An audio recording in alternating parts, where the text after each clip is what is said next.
Furtuu guddina bu'uura jijjiiramaa barnoota.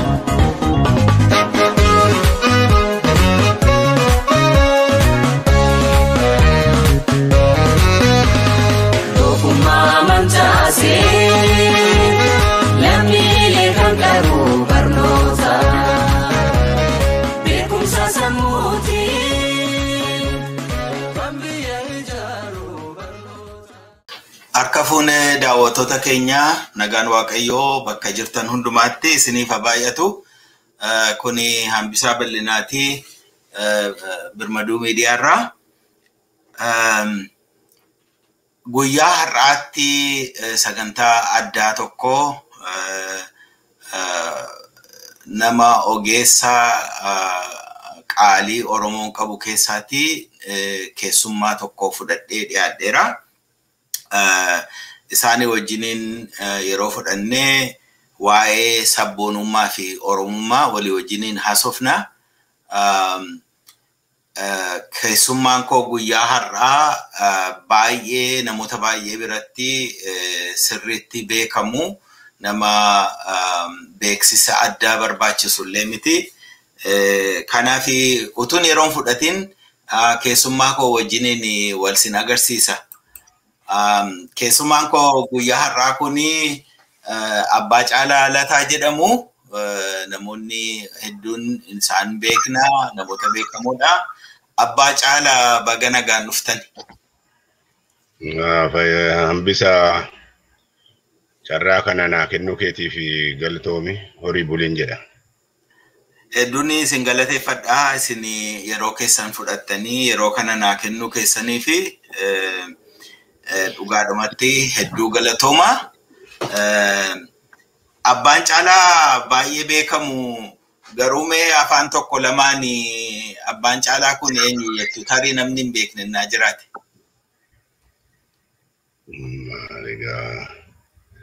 Ani Abbaa Caalaa Lataa jedhama. Ani dhalooti koo naannoo Dambidoolooti. Qabsoo bilisummaa Oromoo keessatti bara dheeraadhaan qooda fudhe. Almost bara dargaggummaa kootii hundumaa qabsoo kana keessan jira. Amma biyya Ameerikaa Maryland jedhamuun jiraadha. Hedduu galatooma. Iddoon wal geeddaradhaan dogoggore. Baay'een isin galateeffadha. Akkuma beekamu dhuma jaarraa 19 irratti sabni Oromoo mootiin Abashaa naannoo sana jiru meeshaa baranaa argachuudhaan, meeshaa lolaa baranaa argachuudhaan kan ka'e irratti duulee Oromoo cabse. Qabsoonni Oromoon isa kana ofirraa ittisuuf, ofirraa deebisuuf gochaa ture, garuu utuu walittiin itiitiin walittiin qabatiin yeroo dheeraa fudhate. Sababa dheeraa maqaa dha'uun hin danda'ama. Tokko yeroo sanatti teknooloojiin ammayyaa ta'e waan hin turinii fi namni wal quunnamuun rakkisaa ture. Lafti Oromoo kuni adda addaa bal'aa ture. Sirni gadaa laaffachaa dhufe. Iddootti immoo warri abbaa gadaa turanii mootii of godhanii mootii ta'anii dubbiin kun rakkina uume.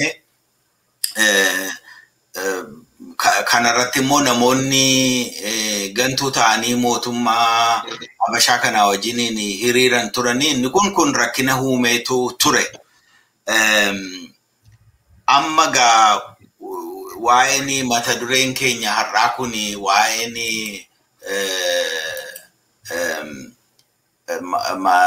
kamiidha? Sabboonummaan Oromoo fi Oromummaa jedhu, sabboonummaa fi Oromummaa jedhu kuni qabsoo isin keessatti qooda fudhattan, qabsoo adda bilisummaa Oromoo godheen tarii iddoo baay'ee lafa amma jirurraa fagoo ta'e tokkoon ka'e. Iddoo yeroon jedhu waa'ee bakkaatuun ta'ini guddinni irra ture almost du'aadhuma isaatu ka'e jedheen yaada. Mee waan kanaa nutti maaliidha sabboonummaanii, maaliidha oromummaanii, maaliidha adda addummaan isaa? Dubbii kana immoo eessaa eegaltan isin yeroo jalqabdanii lafa kam ture?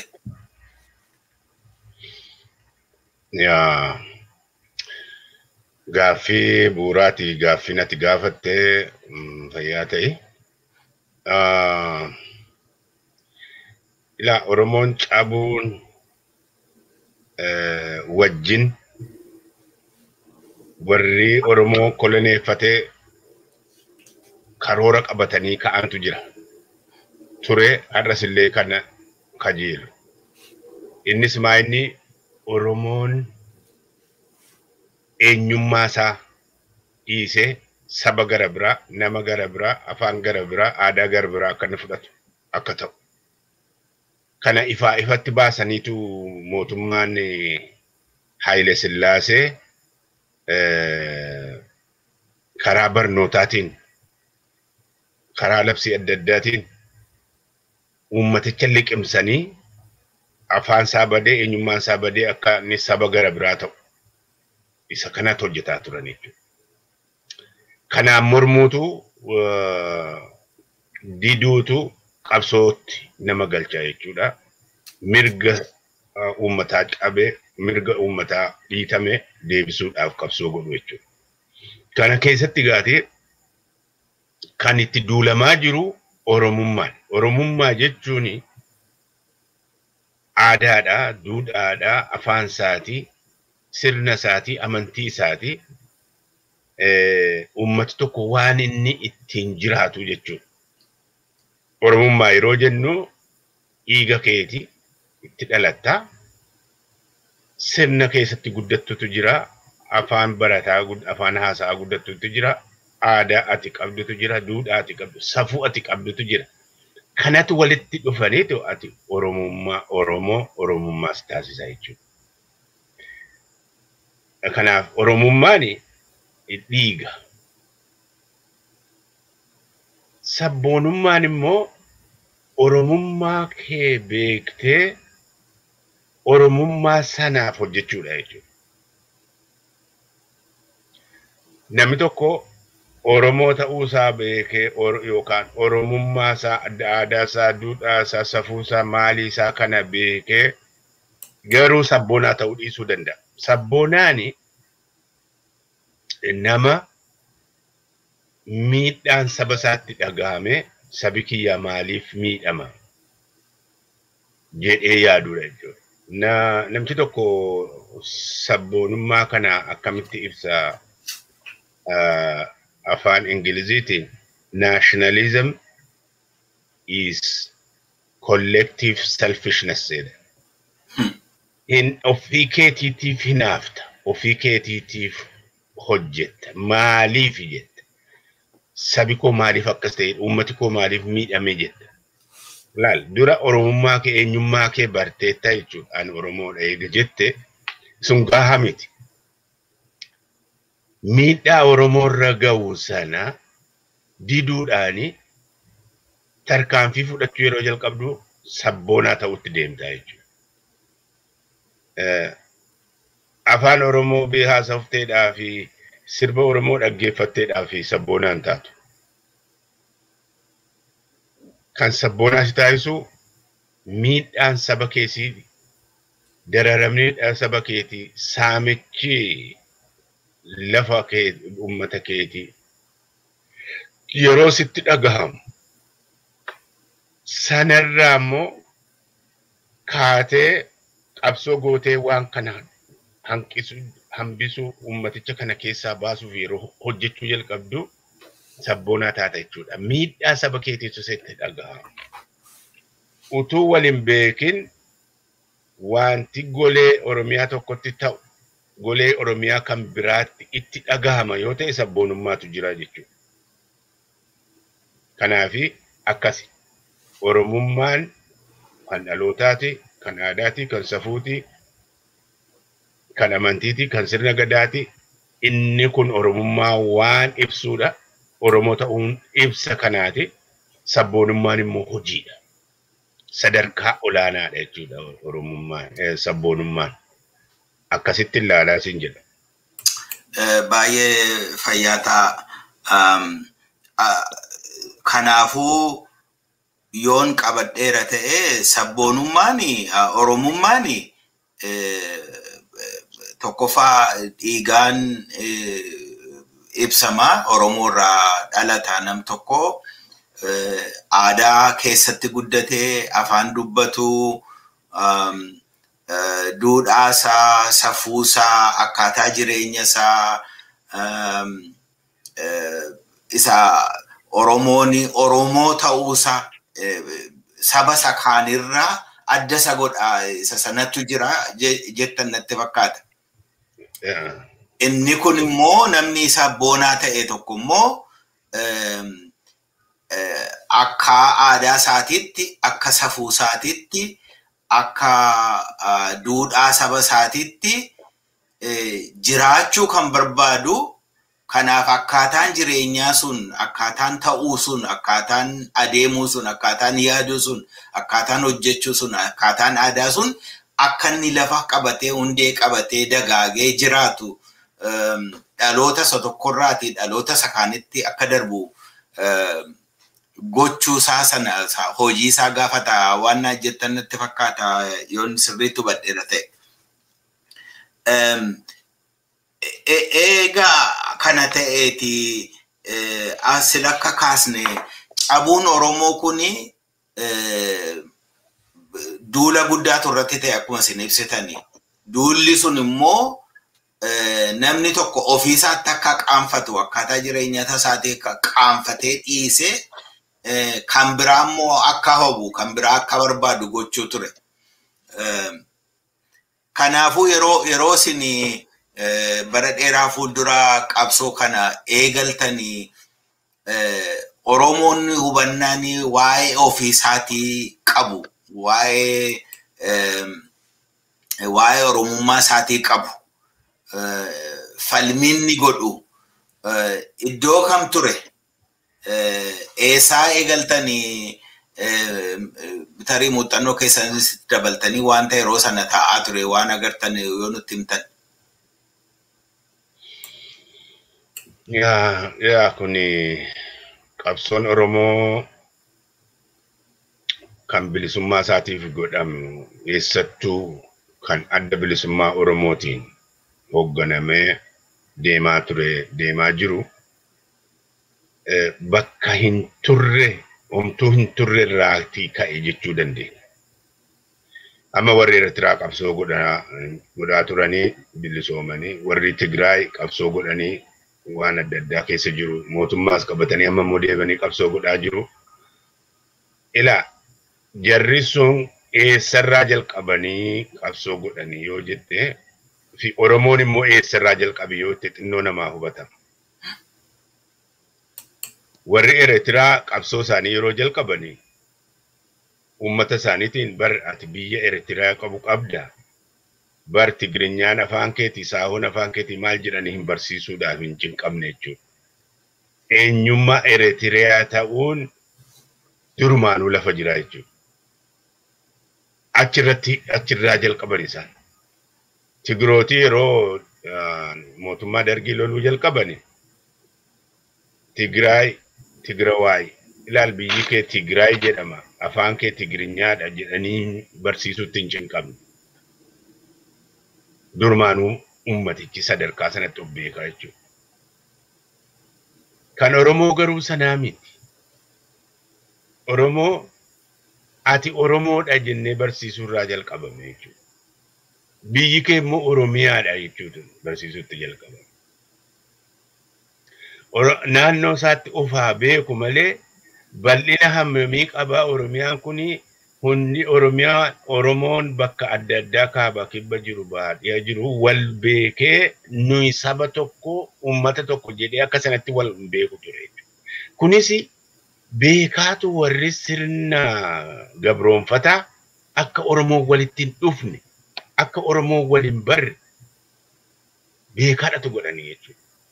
Fakkeenyaaf waa fudhannee maccaaf tuulamee kan maccaatiif kan tuulamaa ture gaafa inni babal'atee Arsii Baalee maalii kana Oromoo walitti fiduu jalqabu hirrifaasisee jechuudha. Mootummaa Haile Sillaasee. Kanaaf cufanii gonoota isaanii hidhanii isa kaaniin ajjeesanii jechuudha. Maaliif akka Oromoon ciicciitee adda addaatti kukkutamee Oromummaadhaanii Oromiyaa biyya isaa taasisatee of hin beekne godhuu irratti hojjetaa turan. Local identities inni Baalee jiru ani Baaleedha, inni Harargee jiru ani Harargeedha akka ofiin jedhu, inni Lubbaaboor jiru. Bara Haile Sillaasee keessa sirbi tokko akkasitti deemaa ture. Yaa Hawaasaa Qoonjoo, yaa Harar maal jedhanii. Ati identity xixiqqoo fudhatta sabboonummaa Oromummaa keessa na dhiifte, Oromiyaa dhiifte. Kanaaf qabsoon keenya qabsoon bilisummaa Oromoo finciloota adda addaarraatii dhufee hadhalatu malee addi bilisummaa Oromoo qabsoo kana jalqabee gaggeessuudhaa fi sadarkaa duraatti Oromoon eenyu kan jedhu barsiisu ati Oromoodha jennee namatti himu Oromoon immoo Oromiyaa biyya jedhu qaba jechuu fakkeenyuma tokkoon si hima yeroo Sudaanittitu nama walitti qabnee babarsiisaa turre ijoollee naannoo sana yeroo sana irra baay'ee jirani ijoollee begiidhaa dhaqaniidha.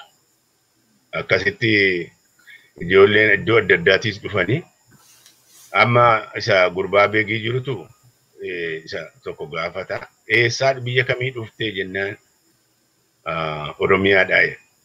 Amma inni kan inni beeku gabaa kamisaati, gabaa sanbataati, gabaa dafino eessaa dhufte, gabaa dafinooti dhufte lakki, gabaa kamisaati dhufte, gabaa maaliitii dhufte isa naannoodhuma beekiinni beeku san. Eessaree Oromiyaan kun eessaa dhufte ati jedha hin beeku jechuudha be. Kana keessa dabarre. Harargee immoo yeroo dhaqee Harargee dhaqee haasuma keessa yeroo namni haasa'u Fayyisaa Amaartichaa jedhama jechuudha. Fayyisaa jechuun isaanii fi Fayyisaa ta'ee kiristaana taanaan inni Amaara. Lakki Oromoon kiristaanas qaba. Oromoon Islaamas qaba. Waaqeffataas qaba. Jennee barsiisuu irraati. Ati Oromoodha. Oromoon immoo afaan qaba, aadaa qaba, biyya qaba Oromiyaa kan jedhamu barsiisuudha. Oromiyaan amma har'a kaartaa irratti beekamu kun hin beekamu ture jechuudha. Maqaa dhoksaatiyyuu ture jechuudha. Maqaa dhoksa kan namni hin beekne. Kana achirraa ka'ee qabsoon kun hin fakkaatu tures immoo yeroo sanatti namooti qabsoo yeroo sana biyya Itoophiyaa keessatti deemaa ture qabsoo gitaati. Qabsoo sooshaalizimii maalii jedhanidha malee qabsoon naashinaalizimii akka waan booddeetti hafaatti fudhatama ture. Kanaaf addi bilisummaa Oromoo yeroo waan kana jalqabu duula baay'eetitti duulame. Duullitti duulame warri ilmaan naftanyaatti duulanii ilmaan Oromoo yuu warri Oromummaan hin galinii fi hin dammaqine itti duulaa turanii jechuudha. Kanaaf qabsoon adda bilisummaa Oromootiin kan hidhannoo, kan siyaasaa, kan dippiloomaasii walitti hiisisee geggeesse ijisaa har'a kunoo mul'ataa jira jechuudha. Har'a nama tokkoon ati Oromoodha jennee waan itti himnu hin jiru. Ati biyyi kee Oromiyaadha jennee waan itti himnu hin jiru. Afaan kee afaan barnootaati jennee afaan hojiiti. Kana irratti waa tokko si yaadachi. Sudaan keessatti jalqaba yeroo 79 dhannee nama walitti qabneetu barsiifne. Qubee kana barsiifne. Amma namchi nuyi barsiifnu kun Quraana qara'ee afaan Arabaatiin nun dubbisa qubee Arabaa sanaan. Amma isa kana qubee keenya wal bira kekkeenyee ilaa kun akkas jedha, kun akkas jedha, akkas jedha innee walitti hiinee laga gaara maal jennee qubee wanni kanaan jalqabsiifne. Kat jedhee kolfe namtichi. Hin dubbataam jedhe beektaa. Hin dubbata.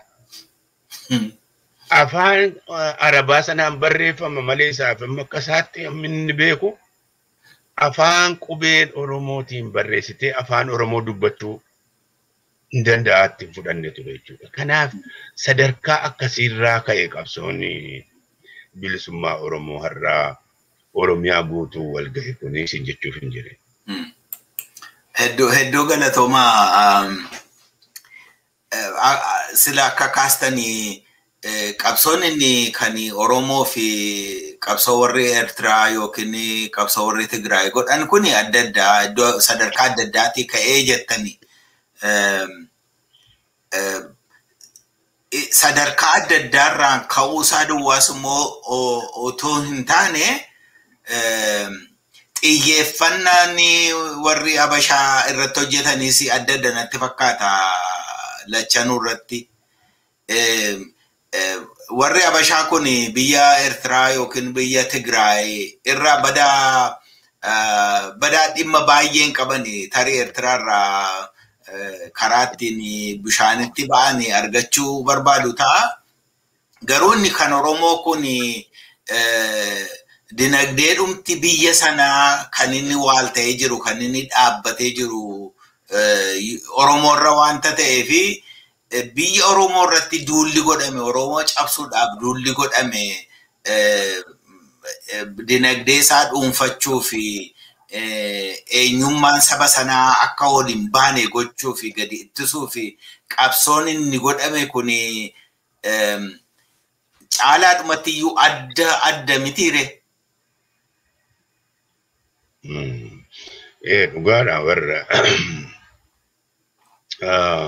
Itoophiyaan suni handhuurri Itoophiyaa suni qabeenyi Itoophiyaa suni waan hundiinsaa Oromiyaadha.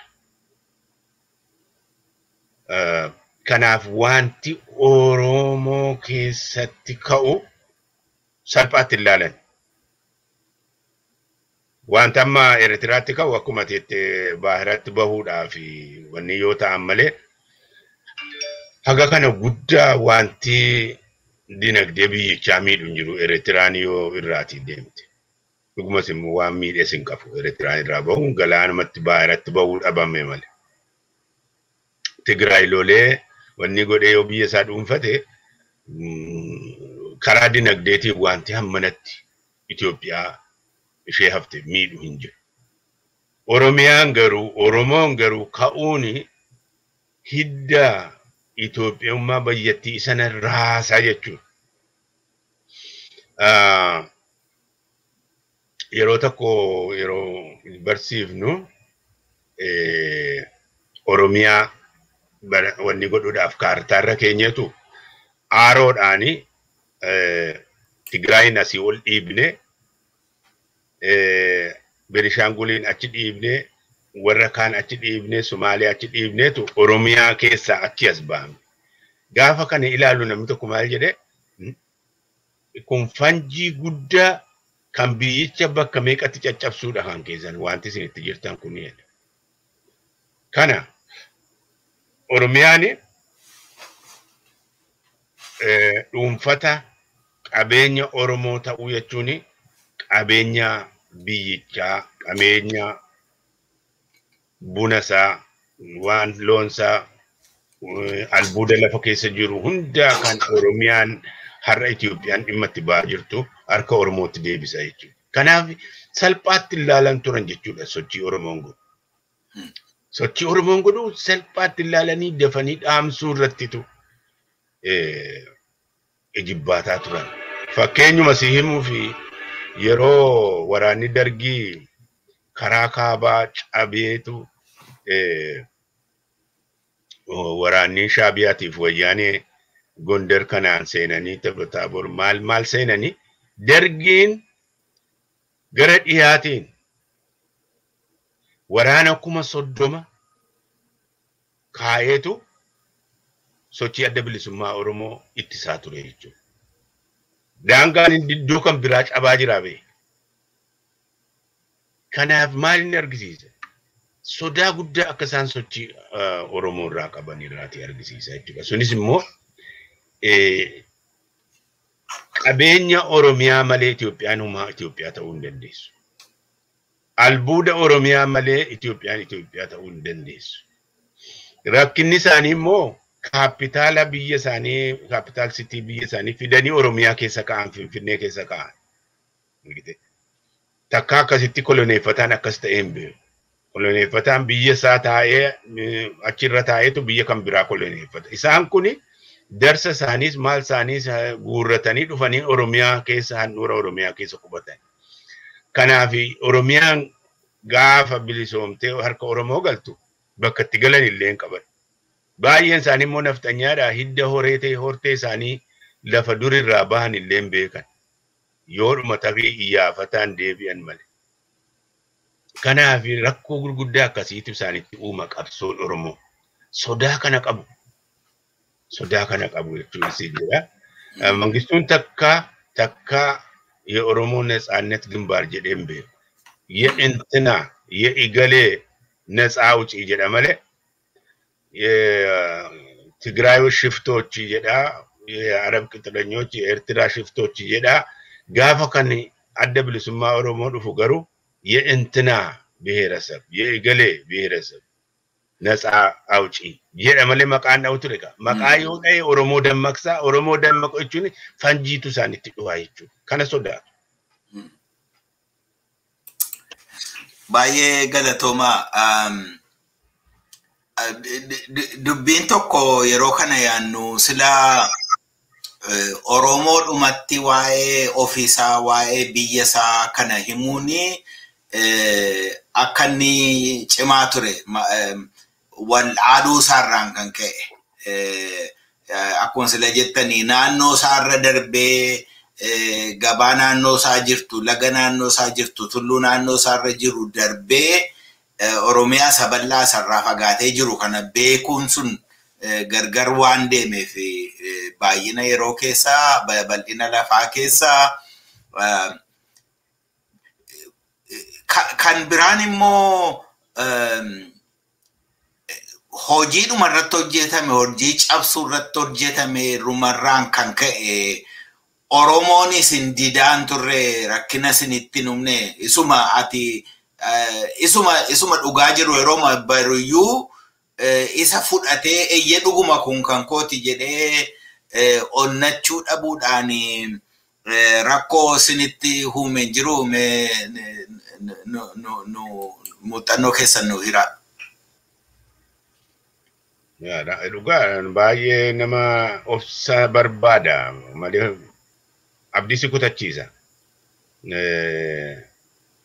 Amma fakkeenyuma tokko si kaasuu fi karaa dhiyaa sana qabsoo hidhannoo yeroo jalqabnee utuu qawwee hin dhukaasin uummata dammaqsuutu barbaachisa. Akeeka ittiin deemtu beeksisuutu barbaachisa. Kanaaf uummata kanatti hin barsiifna maadhee ijaarraa maal goona. Gaaf tokko inni tokko waan inni nu gaafateetu amma yoonaanatti na keessa jira. Maal jedhaa? Gaaffii lama nu gaafate. Tokko alam mangistaatiin isin beekaa hinuun jedha. Argitee yoo alam mangistaatiin si beeke malee qabsoo godhuu hin dandeessu sammuu keessaa qabaachuu. Ofii isaatiin sabni tokko uummati tokko ka'ee mirga isaatiif lolatee alam mangistaatiin akka isa beeku taasisu irra alam mangistaatiin si beekee qabsoo godhuu sammuu akkasiitti qabaa jechuudha. Kan lammataa immoo maal jedhee yoomii kan dargii kanatti isin walitti baatanii waraanni keessanis gaaddirree tokko dhufee qabate kan dargiis gamasii dhufee qabate nu immoo ijoollee keenyaa fi waan qabnu saawwa keenya karaarraa butannee isin walitti wal gaxxamtanii nuun jedhe wal gaxxamtanii gaafa abbaa moo'e bira dhaabbannaa yoom walitti baatanii wal loltuu nuun jedhe. Kan akkasitti yaada Oromoon. Inni xinnoo waa barate immoo dhandheetu ganda baadiyyaa keessaa barsiisaadha. Kottuu maaloo qabsoo waliin goonaa jenna. Humnaan hin qabnu yeroo san. Yeroo kottuu qabsoo waliin goonaa Oromootu miidhame Oromoota akkas ta'e jennuun lakki ani nuuroon ashaashaalaa siin jedha. Nuuroonni ashaashaalu mobeetta birrii 80 fa'aa argatamu ji'atti. Kana gaa sadarkaa akkasiiti. Kan rabbi sinaa gargaaru jennee itti himnee yeroo rabbi sinaa gargaaru nu jedhe. Kan isaa ta'utti hin fudhatu jechuudha. Nama akkasii gaatii maal goonaa tolee baa waaqayyo rabbi nu haa gargaaru jennee mee adaraamee dhaqiitii ulaa meeshee kana ashaboo dhaqii magaalaa naabit yookaan ergaadhuma xinnoo tokko erginaaf iddoo tokko nuu dhaqii deebi'i jenna. Uttuma jedhuutu maal ta'a jechuudha namni kun harkifamee qabsicha keessa bu'aa jechuudha. Akka kanatti suutaatu dura wal dura eeganne akkasiin jedhee bada asiiti gadhee nana ati maaliin jettuun suutuma wanni dammaqfataa deemtaa jechuudha. Haala akkasii keessa dabarre. Haala rakkisaa keessa dabarre. Maqaa Oromoo waraanni keenya maqaa Oromoo akka baafatu. Maqaa sana baafachuun mataan isaa ergaadhatu qaba. Akka kanattitu dammaqsaa hubachiisaa dhufame malee salphaadhumatti yeroo gabaabaa keessatti Oromoo keessatti kan sabboonummaan dhalate miti. Dammaqiinsi Oromummaa sun dhalate miti. Maaliif waggaa 100 olitu duulli qorqalbii duulli eenyummaa Oromoo balleessu duulli amantii isaa balleessu duudhaa isaa balleessu safuu isaa balleessu irratti deemaa ture waan ta'eef saba guddaa waan ta'eef turraa dandamatee hafe malee akka duula warra koloneeffataatii fi irraan hafu ture sabni kun jechuudha. Kanaaf qabsoon nuyi goone baay'ee hadhooftu baay'ee isa keessaatu irra ulfaataa ture. Akkasiin har'a amma Oromummaan ganda hundumaa jiru isa yoo namni beeku isa akkasiin turre jechuudha. Hedduu galatoomaa. Yeroo isin waa'ee kana dubbattanii gadi fageenyaan yoo hin beekne illee ta'e garuu wanta isin quunname keessaati fakkeenyaaf yeroo hogganootaa fi geggeessitoota yeroo sana turan dirree dhiyaarratti namichi tokko dargii wajjin walii galee summi obboleessa isaa dabalee obbo Daawud Ibsaafaa yeroo nyaachise sana isatu sammuu kootti dhufe. Ammallee yeroo tokko yeroo laallu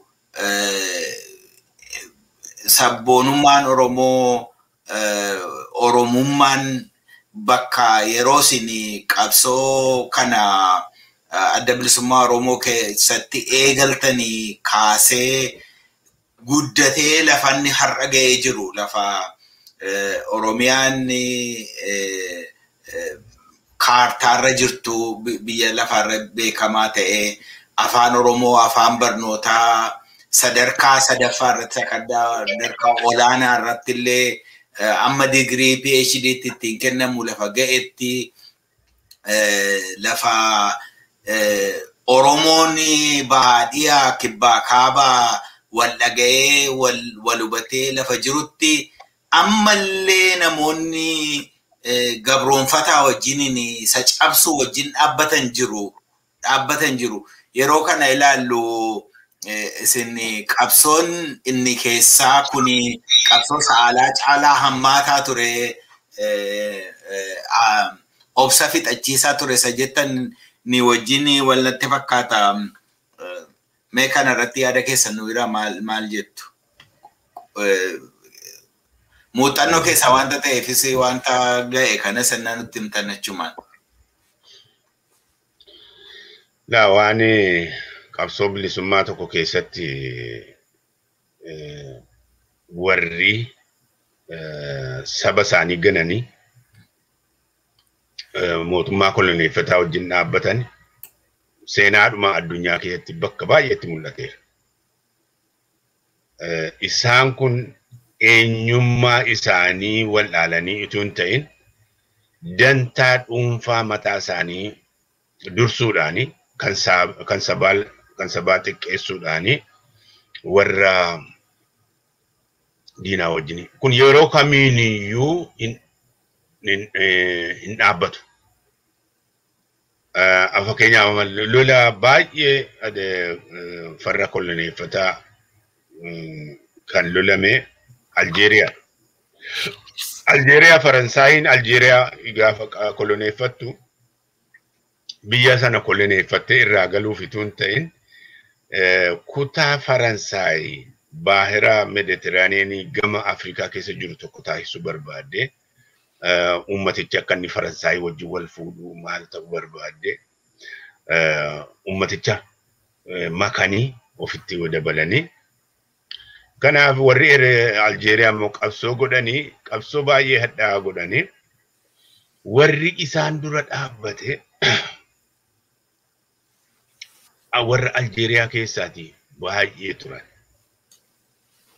Kan lafa qabsoon qabsaa'otii Aljeeriyaa jiran dhaqanii argisiisan kan karaa ittiin fuudhanii ittiin deeman baadiyyaa keessa kan deeman gaara laga keessa kan ittiin deemsisan ilmaan Aljeeriyaa turanii jechuudha. Gaafa warri qabsaa'otaa mo'atanii gaafa isaan mo'atanii Faransaay biyya sana keessaa bahuutti murtii ta'ee jedhu nama gara kuma dhibba tokko akkasti kan ta'u lakkoofsa sirriitti yaadadhu markabaan fe'anii geessanii Faransaay qubachiisan. Haraakii jedhamu maqaan isaanii dhaqanii qubachiisanii waadaan isaan galanii fi isini lammii Faransaay taatuu jedhanii garuu gaafa dhaqanii Faransaay keessa qubachiisan baadiyyaa lafa moggaa qubachiisanii lafa kaampii yeroo lola addunyaa lammaffaa waraanni qubatu ka'anii sana qubachiisanii ummati achi isaanii moggeesse bana barnootaa isaanii keessa akka seenne godhanii ila hin tuffatamanii hin xiqqaatan. Warri har'aa Oromoo gananii mootummaa Oromoo cunqursu wajjin dhaabbatan hireen isaanii kanuma ta'aa dhumarratti. Qabsoon uummataa injifachuun isaa waan hin oolledha. Warri har'aa uummataa kana gananii dantaa mataa isaaniitiif aangoofis haa ta'u, aangoo bubuutuu xixiqqoodhaafis haa taatu, maallaqa garaa guuttachuufis haa ta'u, maaliifis haa ta'u, har'a mootummaa Oromoo cunqursu hidhuu ajjeesu bira dhaabbatan dhumarratti qaana'uun isaanii gaabbuun isaanii waan hin oolle kun seenaa keessa jira jechuudha. Kan biyyoota kan biraarraa kaanii kan keenya argina. Kanaaf yeroo kamiin immoo hin dhabamani warra akkasii. Uummata bal'aa guddaa keessa kan akka Oromoo guddaa kana dhiisiiti saba xiqqaa keessatti iyyuu waan akkasii nu mul'ata. Kanaaf sun baay'ee nu dhiphisuu hin qabu. Irra guddaa kan nu ilaallu Oromoon bal'aan maal keessa jiraata? Amma yoo gaafatte hundi daangaa Sumaalee Oromoon kan jiru jaarsoo keessa yoo gaafatte biyyi kee maali? Oromiyaa deebisa. Oromoon maal barbaada? Bilisummaa. Keessattuu kan baay'isee Oromoon tokko ta'ee dammaqisiisaa ol ka'uunaa argisiise yeroo fincila diddaa gabrummaa barattootii qeerrooniif qarreeni harka mataarra qabatanii humna agaazii dura dhaabbatan. Uummati Oromoo guyyaa tokkotti magaalaa 200 ol keessattitu hiriira bahee jechuudha. Gaadannoon inni iddoo hundaatti dhaadate tokko kuni hammam takka uummatichi tokko ta'uusaa duwwaa miti. Kaayyoon isaa tokko ta'uu argisiisa jechuudha. Kanaaf isa bal'aa akkasii sana keessatti yeroo sanattis gantuunni turte har'as ni jiraatti boris ni jiraatti. Qabsoo uummataa garuu waan ta'u booda deebisuu hin jiru siin jedha. Baay'ee galatooma dhugaadha. Anis yaada sin jettan kana wajjiniin baay'een walii gala. Namoonni biyya Ameerikaa kanatti yeroon dhufe gara jalqabaa jaarraa kanatti namicha Mark Hansen jedhamu tokkotu CIA keessa hojjeta ture. Nama Ameerikaa nama iddoo guddaa jirutu dhoksaa biyya kanaa fuudheetu warra Raashaadhaaf warra kenna ture. Namichi kun gana Virgiiniyaadhuma kanatti asitti qabameetu mana hidhaa seene. Akkuma isin jettanii gantuudhaaf namni garaadhaaf bulu namni saba isaa dagatu yeroodhuma hundumaa jira. Dubbiin inni ilaalamu garuu akkuma jettanii namni baay'een isanni godhuudha. Kanaaf isatu hundumaa caala. Garaasa silaatti deebine waa'ee sabboonummaa oromummaa kanatti deebine yeroo laallu amma garaagarummaan yeroo sanaa fi amma jiru gidduu jiru akkamittiin ibsitu tu gabaabsaatiin ibsaa jedhanii maaliif yoo dhumallee dhageenya ta'e namni ijaan arge isa duraanii sanas arge isa amma jirus argu garuu dhuga baatu gaarii ta'a hundumaa caalaa dubbii isaa ol bira qabee ibsuu danda'a. Mee kana nu ibsaa. Keessumaa amma qeerroof qarreen qubee generation jedhamu zabana kana keessa dhalatanii guddatanii rakkoo lafa ture sana hin beekani. Rakkoon lafa eessaa ka'ee eessa ga'ee isa jedhu kana mee xinnoo ishee nu ibsaa.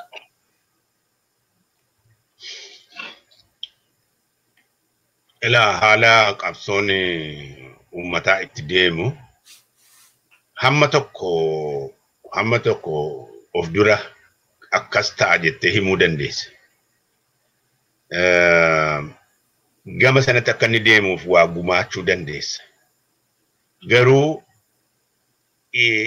inni dhumaa akkamittitu qabsoon sun wayitti bahani daayinaamiksii mataa isaatii kan danda'e ofii isaatiitu uummata.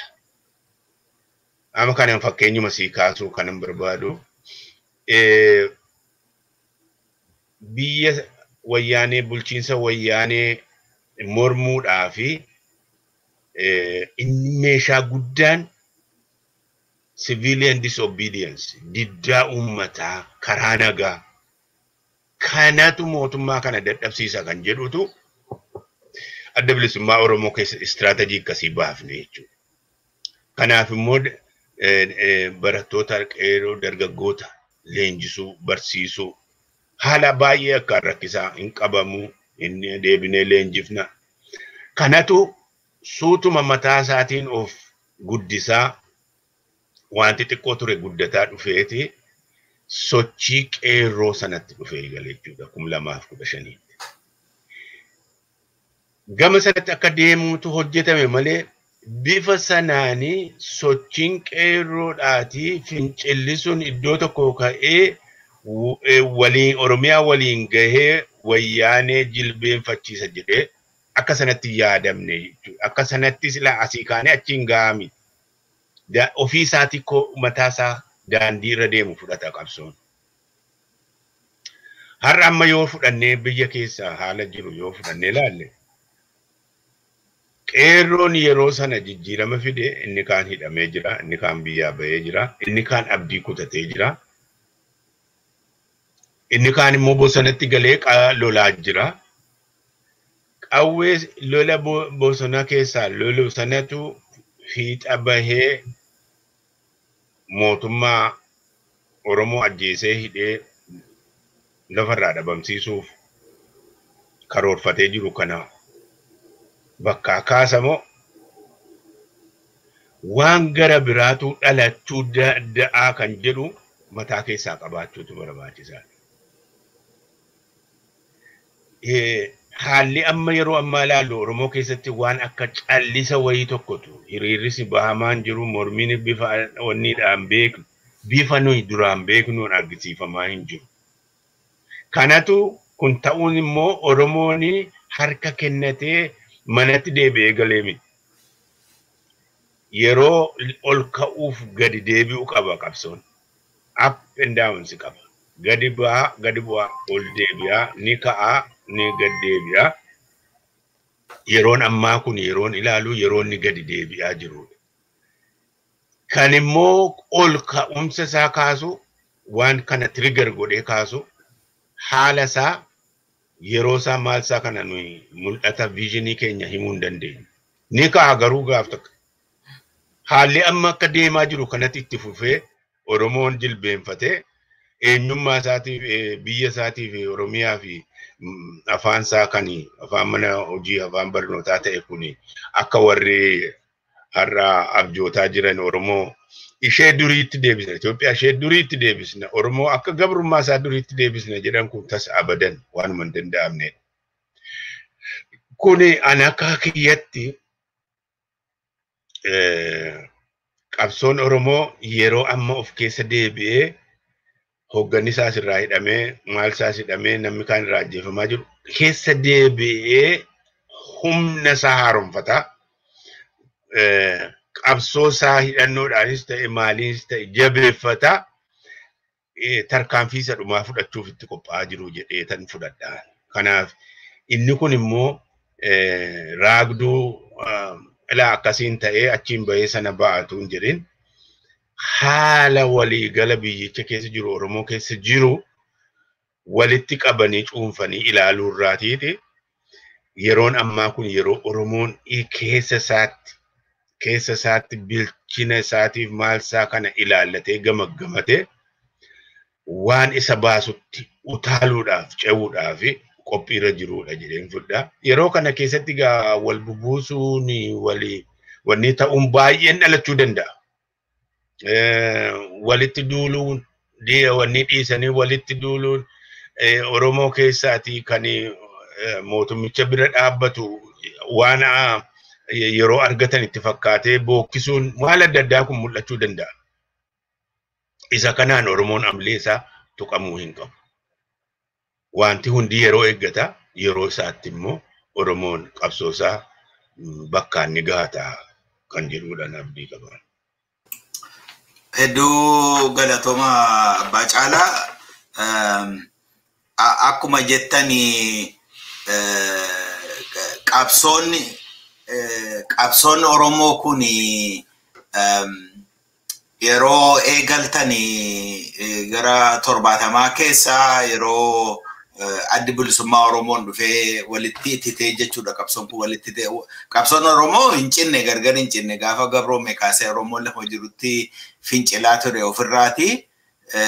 Garuu biyyi Oromoo kun akkuma sila jenne kaabaaf kibbisaa baaf dhiisaa dhufee walitti wal quunnamee walitti ititee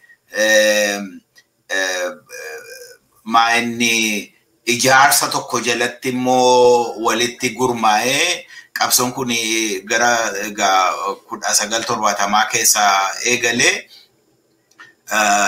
lafa eegaleeti kaasee hedduu guddateera. Akkuma sila himne biyyi Oromiyaa jedhamtu kun dhaabbatteetti afaan Oromoo afaan hojii afaan barnootaa ta'eera.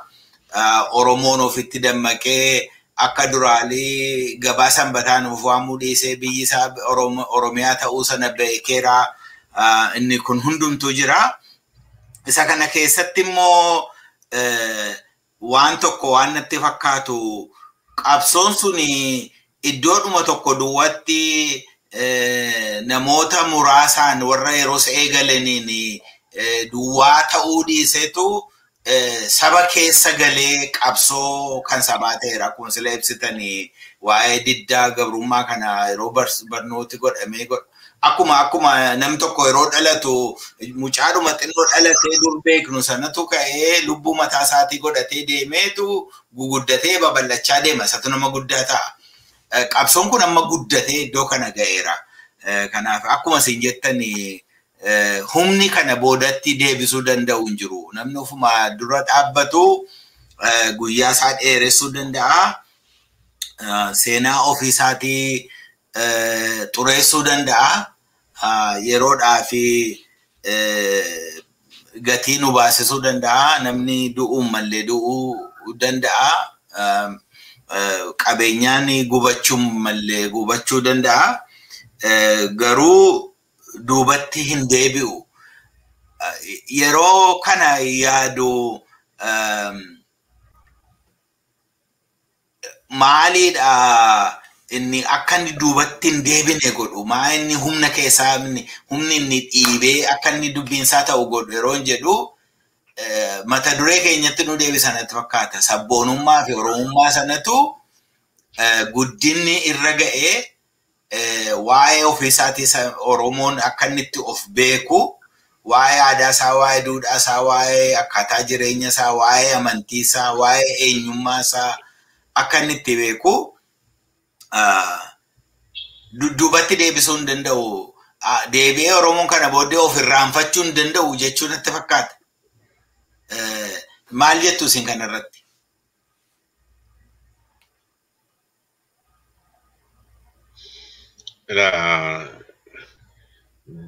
Dubbiin sabummaa kun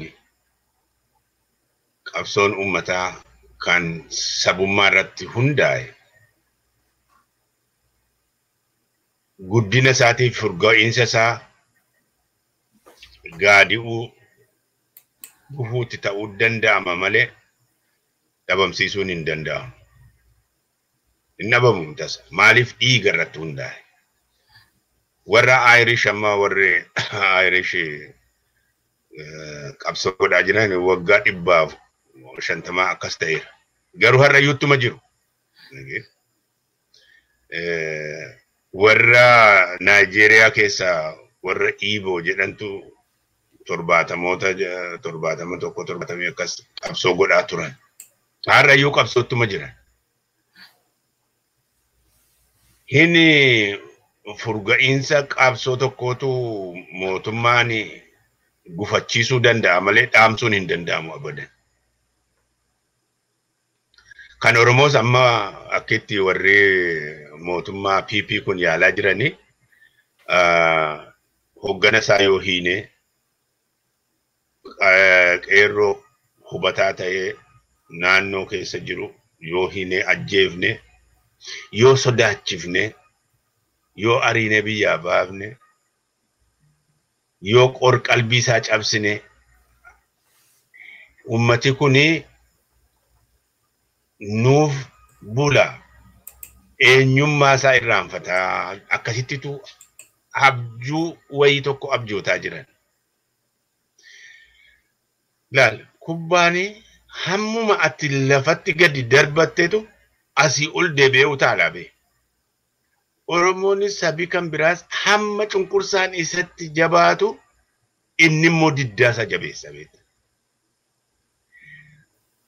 Mucaata akka amma waanuma tokko ta'e malee qeerroo tokko ganda tokko fuudhanii Oromoo sodaachifna jedhanii ajjeesuun eessummoota isaa durbii isaa abbaa isaa firoota isaa obbolaa isaa hundaa keessatti maal uuma jechuudha. Aarii xiiqiidha uumaa jechuudha. Harkan kennisiisu jara sana. Kanaaf miidhaan har'a isaan Oromoo irraan ga'anii Oromummaa cabsina jedhanii daranitu Oromoo onnachiisee kakaasa malee abadan harkan kennachiisu. Sossobbiidha kan wanni nama harka kennachiisuu danda'u. Si haxaanii, si urursanii, utuu si miidheen maal amma kan deemaa jiru ajjeesuudha, qaluudha, hidhuudha, dhabamsiisuudha, hoggana dhabamsiisuudha, hoggana isa baadiyyaa keessaati uummataaf opinion makerii ta'e dhabamsiisuudha. Inni kun immoo aariidha uuma hawaasicha keessatti aariis uumaa jira jechuudha. Kanaaf akkitti isaan itti yaadan kuni waanuma cunqursitooti kanaan dura yaadaa turanii itti milkaa'uu dadhabantu ammas irra deebi'anii yaadaa jiranii waatti milkaa'anii qabu. Itti milkaa'uus hin danda'ani. Eenyullee akka kanatti itti milkaa'ee hin beeku seenaa keessatti. Kanaaf Oromoon miidhaan har'a isa gahaa jiru kuni utuu irra gahuu baatee gaarii. Utuu nagaadhaan jiraatee qabeenya isaa irratti biyya isaa irratti nagaan jiraatee Oromiyaan kan isaa ta'eeti gaarii. Hin ta'u jedhanii yeroo jedhan garuu kun waan qabeenyaati, waan lafeeti, waan lafaati, waan sabummaati. Eenyullee kan ammoo Oromoo keessaa haquu hin danda'u. Nu kana dhiisiti ijoolleetu xixiqqootu har'a waa'ee Oromootiif Oromummaa dubbataa jechuudha. akkuma Jeneraal Waaqoon jedhe iddaan buqqifna dadhabnu immoo itti guddifna itti guddataa jira bar dhalootatti. Ijoollee biyya Ameerikaa kana maalitti dhalatanii waa'ee Oromiyaa hin beeknetu har'a asiitii qabsoo godhaa jira. Oromummaa isaanii beekanii. Kanaaf wanti sabummaadhaati hin badu. Qabbaneessuudhaaf gufachiisuudhaaf hin yaalama garuu baduu hin danda'uun siin jedha. Hedduu galatoomaa inni mootummaan amma jiru kun godhu akkuma siin jettani kubbaa lafatti yeroo kubbaan qilleensi keessa guutee dhoka'ee jabaatee jiru tokko innaa gadi rukutan akkuma jettan oluma utaala malee gadi qabamuu hin danda'u. Humnaani nama tokko cabsanii bara baraan gochuu hin danda'amu garuu gochaan inni gochaa jiru kun mootummaan gochaa jiru kun doofummaadhuma isaa agarsiisa. Silumaa rakkinni keenya tokko kan ta'e Oromoon saba guddaatu saba beekaatu saba ulfina qabeessaatu saba kabajamaatu sababuma caalmaa meeshaa lolaarraan kan ka'e gargaarsa biyya ambaarraan kan ka'e saba doofaan mo'ame. Sabi doofaan kun doofummaa isa jarraa 19 jiru sanarraa ammallee mitiqin jira achoo dhaabbatanii jiru jarri. Teknooloojiin guddatee biyyi lafaa guddatee biyyi lafaa kun xiqqaatee akka salphaatti wal quunnamuun danda'ame. Waan biyya keessatti ta'u waan iddoo tokkotti ta'u dhoksuun hin danda'amu amma si'ana. Garuu isaanii waan isa dhoksanii ukkaamsanii itti milkaa'an se'u inni kun doofummaa isaanii agarsiisa malee waan godhuun qabu. Yeroo kana ilaaltan yoos egereen Oromummaa fi egereen sabboonummaa kun maal ta'a jettanii yaaddu Abbaa Caalaa? Ilaa warri nuyi waliin qabsoo godhaa jirrutu qorqalbii isaaniitu waan addaati. Waan addaati isin jedhu jarri kun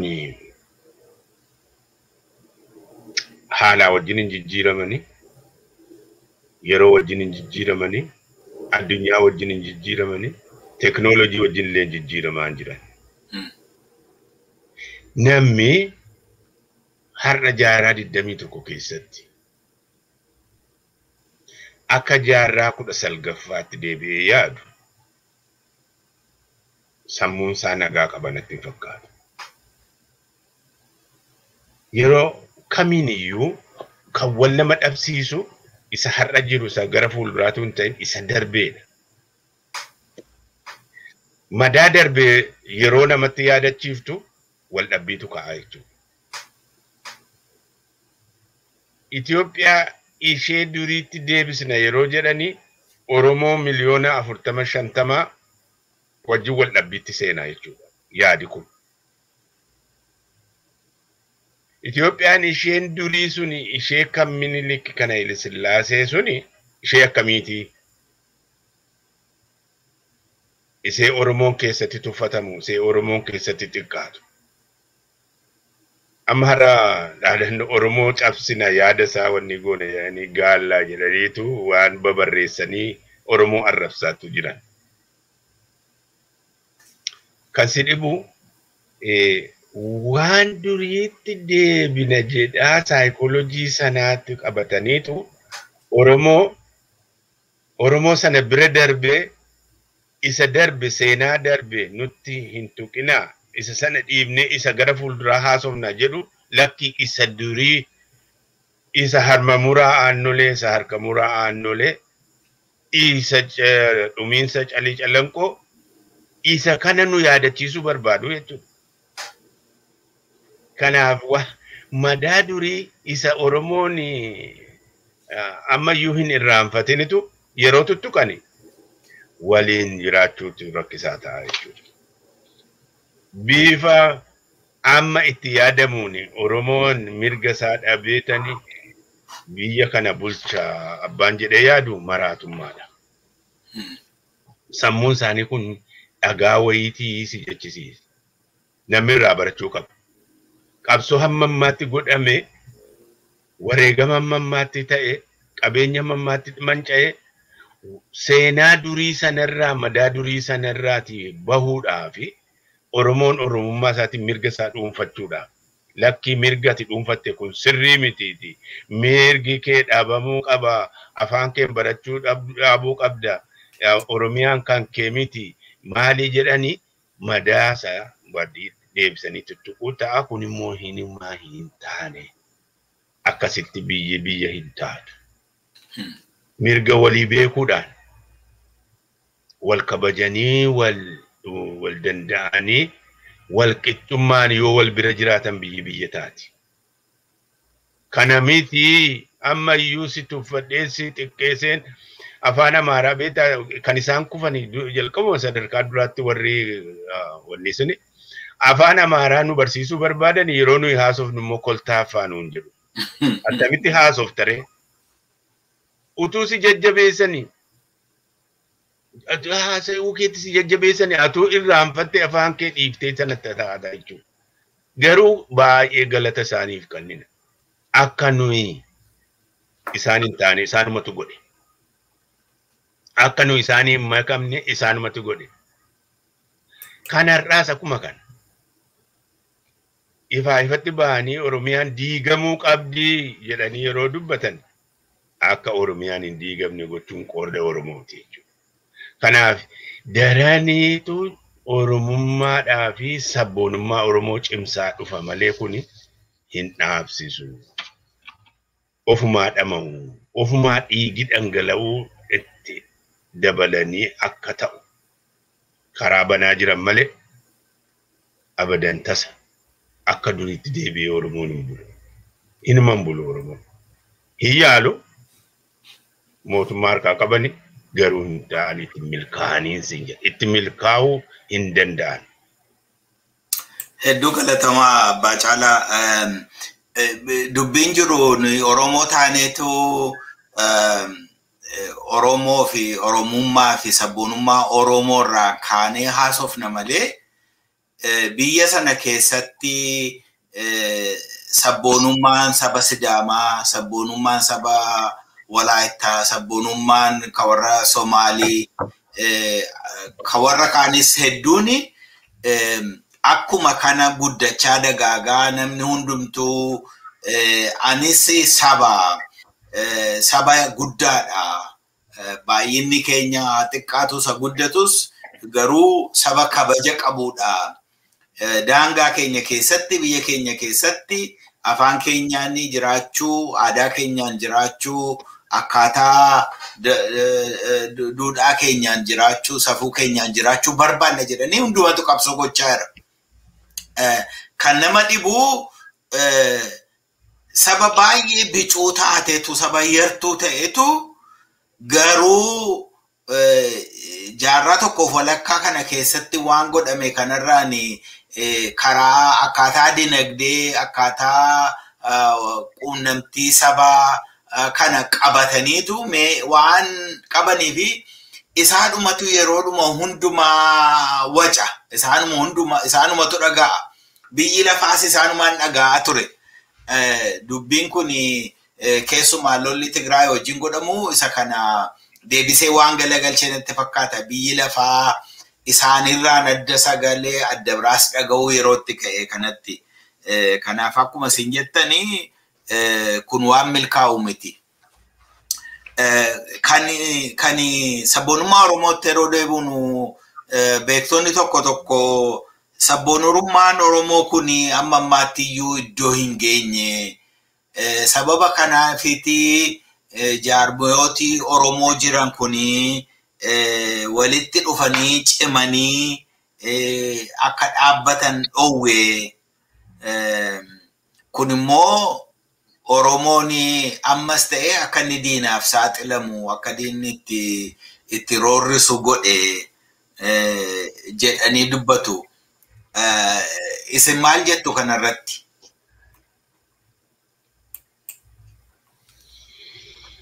haala dhufee qabsoon Oromoo keessa seenee kan ammaa kana hubachuu barbaachisa. Sochiin diddaa gabrummaaf karaa nagaatiin qeerroo qarreen ummati Oromoo irraa hirmaatee wayyaanee achiin kaasee furga'ee eega achii gaheeti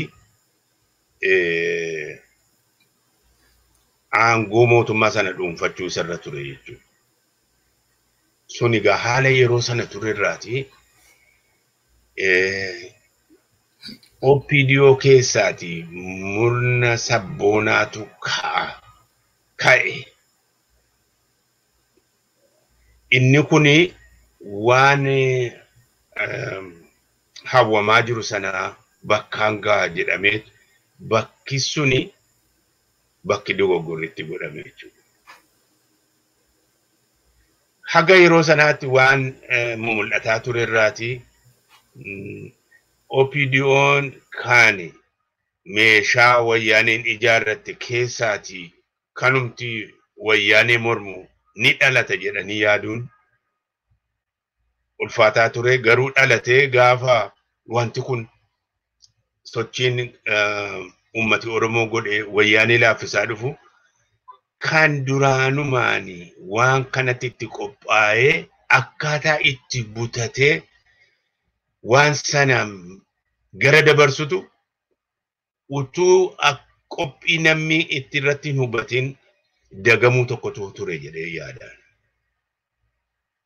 Dagamuu sanatu har'a wareegama kana hundaanuu kaffalchiisaatu jira. Kanaaf ilaa qabsoon Oromoo bahee bu'aa ka'ee dhufaa ol bahee gadi deebi'aa dhufeetu as ga'e kan hin jiru. Inni kunis akkuma kana yeroodhaaf gufataa jira. Yeroodhaafitu haalli hammaa kun nu mudataa jira.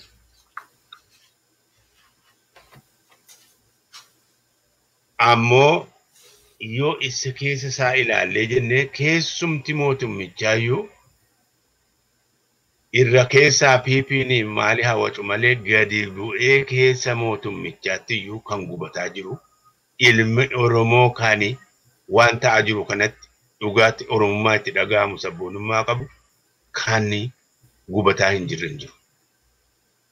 Eessaan ka'aa wanti kuni bakka isaatu hin beeknu malee mootummaa amma jiru kana sochiin Oromoo qabsoon Oromoo kun akka inni ofirraa kaasu shakkiin qabu.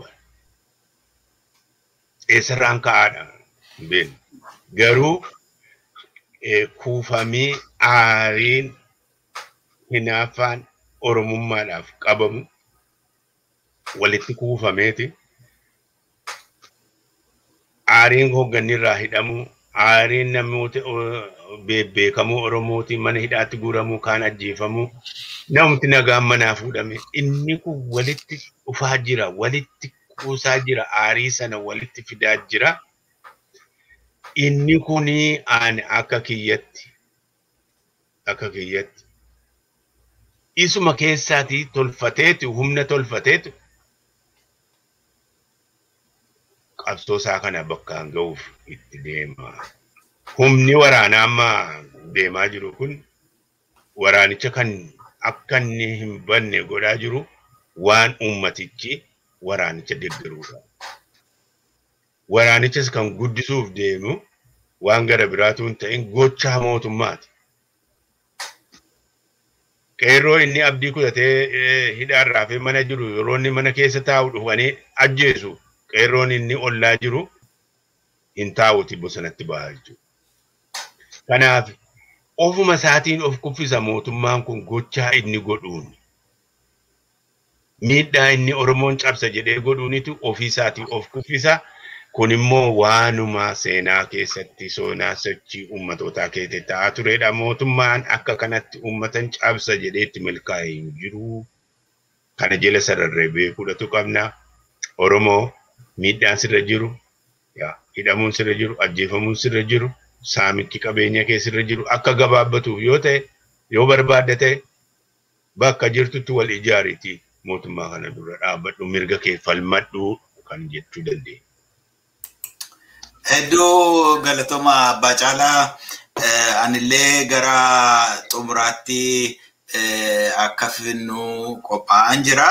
Dhumarratti amma dhaamsa Oromootti dubbattaniitu yoo xinnoo ishee sarratti waan dabaltan qabdanii dhaamsa keessan himtanii isumarratti raawwanna.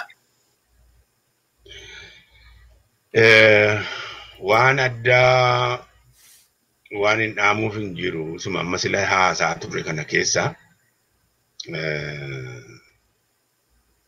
yeroon ammaa kun yeroo dukkanaati Oromoo. Dukkanni immoo dukkana ta'ee nafu hin bari'a. Dukkanni ifaanitu mo'ama.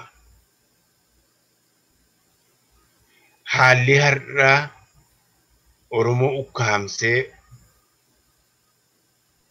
Oromoo lafarraa dhabamsiisuudhaaf amummataa jiru kun yeroon dukkanaa amma jiru kun yeroon dhiphuu amma jiru kun yeroon ajjeefamu Oromoo amma deemaa jiru kun sababa tokkoon malee yeroo ilma Oromoo dirreetti baasanii magaalaa walakkaa irratti eessa si dhoofne si ajjeefnu jedhanii gaafatanii sammuu keessa dha'anii surrii facaasan. Seenaa Oromoo keessatti kan inni yeroo jalqabaaf ta'e as. Kunis ni darba. Kan inni darbu garuu qabsoo keenyaan. Mana manatti galee taa'uun qabu Oromoo. Na biraan geenye jedhee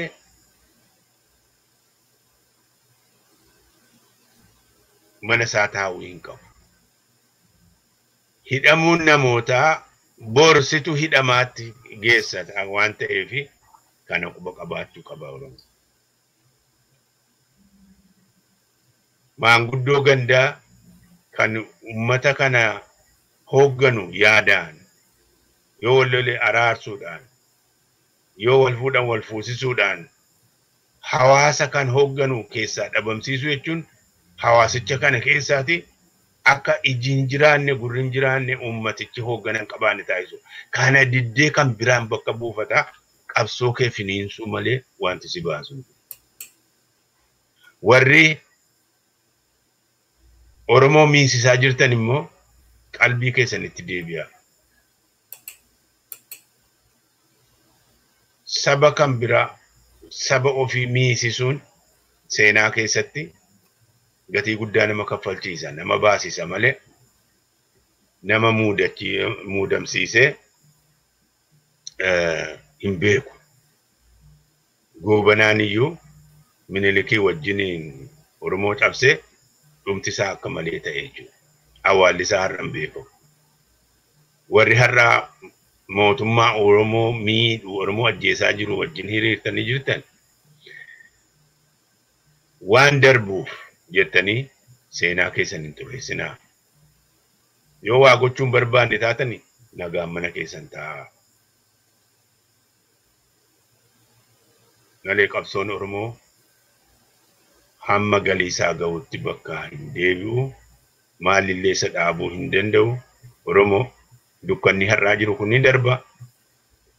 Boo'ichi har'a jiru kun gammachuutti geeddarama. Biyya keenya dhuunfannee biyya kan namaa kan biraa gaafataan jiru biyya keenya irratti abbaa biyyaa taanaadha. Mirga keenyaan jiraannaadha. Kan ammoo fagoo hin ta'uuti jabaadhaa qabsootti fufaa. Wanneen xixiqqaa har'a amilee nama buusuu barbaadaniif yeroo keessan hin kenninaa. Naggeeffatinaa. Fuuldurri keenya ifaadha jabaadhaa jedha Oromoodha. Hedduun isin galateeffadhaa Abbaa Caalaa Lataa Waaqayyo sana eebbisuu qabsoo Oromoon mirga isaa deeffachuu fi biyya isaa dhuunfachuuf godhu keessatti yeroo dheeraaf qabsooftanii gatii itti baastanii ammas immoo isa biraa hin hafne sabni keenya ofiisaa hubatee mirga isaa hubatee akka jiraatutti carraa kana yeroo kana naalaattanii hubannaa guddaa saba gargaaruu danda'u waan naaf hirtanii fi hedduun sin galateeffadha. Ulfaadhaa fayyaa ta'a. Tes bal'ina fayyaa ta'ii carraa akkasiitiin yaada waan ana keessa jiru akkanii uummata kiyyaa wajjin hirmaadhuuf carraa waan naa kenniteefi guddaa galatoomi horii buliitiin jedhe. Fayyaa ta'a. Ameen. Dhaggeeffattoota keenya guddaa sin galateeffannaa yeroo dabarsine kana keessatti akkasin barnoota irraa argattanii abdii guddaan qaba. Sabboonummaan Oromummaan Oromoo maali isa jedhu dubbanneerra. Oromummaan sabni Oromoo akka aadaa isaatiitti afaan isaatiin safuu isaatiin duudhaa isaatiin biyya isaarratti qe'ee isaarratti saba ta'ee dagaagee jiraachuu isa kana akkaataa isaan jiraachuu akka ta'e. Isa kana gochuuf immoo diinatu itti duule.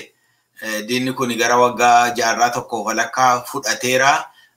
Qe'ee keenya irratti dhufeetu mana keenya irratti ulfina nu dhowwate, lafa keenya irratti abbaa lafummaa nu dhowwate, qabeenya keenya irratti abbaa qabeenyaa ta'uu nu dhowwate, miidhaa nurraan ga'e. Kun immoo kan ofirraa baasuu dandeenyu yoo gurmoofnee walitti qabannee walitti ititnee ofirraa lolleedha.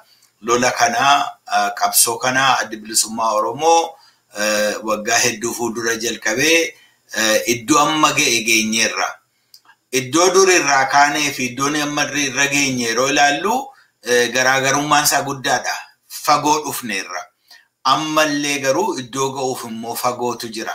Inni kun immoo akkuma amma keessummaan keenya nutti himanii qabsoo feesisa, itti dhimmuu feesisa, itti dadhabuu feesisa. Wanti ta'aa jiru kun nurraa fagoodha jennee yaannee mana taa'uun gowwummaadha. Nutti dhiyoodha. Warri ajjeefamanii daa'imman keenya manaa fuudhamanii ajjeefan waa balleessanii miti. Oromoo ta'uu isaaniitu, abbaa lafaa ta'uu isaaniitu, abbaa qabeenyaa ta'uu isaaniitu miidhaa sana fide. Ammas kun akka kanatti waan hin dhaabbanneef dubbii kana akka xiinxaltan akka irratti yaaddanidha. Kanaaf hedduu sin galateeffanna nu dhaggeeffachuu keessaniif. Akeekni Birmaduu Miidiyaa jetteedhaan utuu hin ta'in hubannoo irratti hundaa'ee namni hundumtinuu waan gochuun isaaf malu akka murteeffatu gargaarudha. Kanaaf barnoota irratti xiyyeeffanna. Eega barnoota kana dhaggeeffattanii booda firootan keessan, ijoollee keessan, aantee keessanii wajjiniin haasaa irratti yaada walii hiraa. Wanta qajeelaa, wanta isin gargaaru fudhadhaa. Waan dhimma hin baasne immoo dhiisaa. Ulfaadhaa. Waaqayyo isin haa eebbisu.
Kata ibsun namma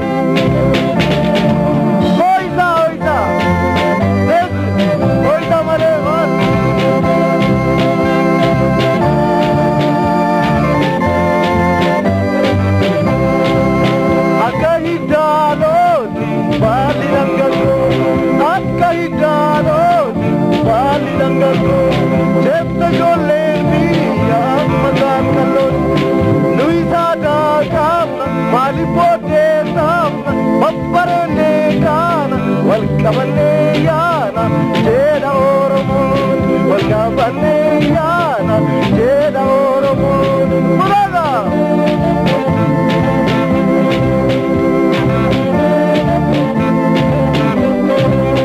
kololeko utadoko oromoko utadoko indabanna marianna nagabaya walgabanna dargagesa amagesa kami hadabiya sitodesa mujabiya nadagesa sumanjale namagesa gagabduke nambalesa ulkaftuke nanebisa muriga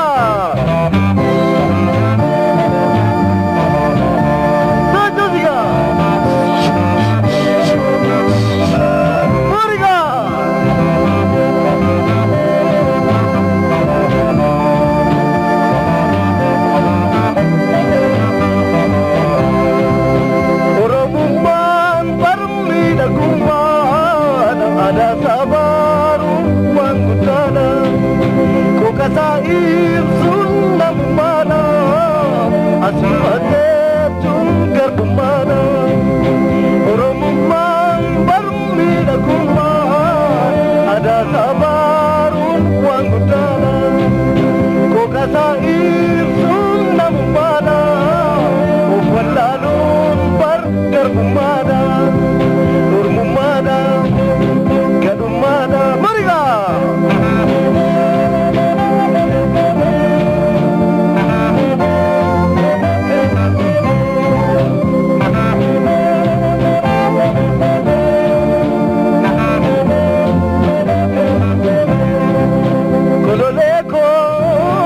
Tadoko, Oroboko, Kukitako, Inasofna, Mariana, Nagafaya, Waliana, Dargagesa, Ammam Gesa, Mutabiya, Nadagesa, Sumanjata, Namakesa, Gakabduke, Nambalesa, ulkaftuke nane bisa mariga amma gala siyana wajina somnala jelam jela kage da wali turgudare ya seniyo da ka ko ya boka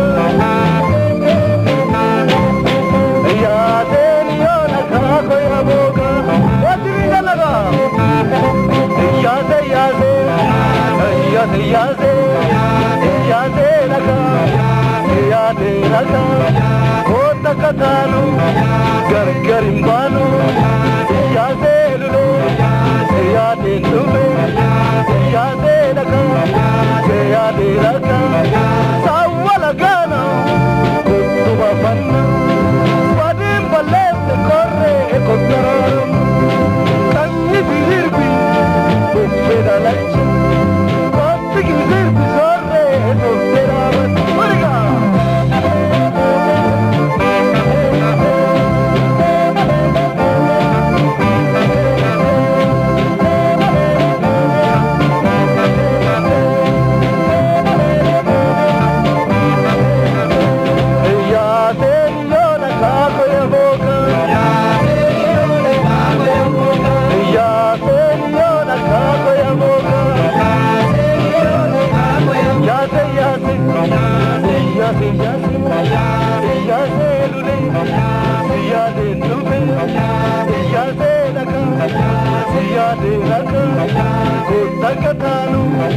Gargarimbanu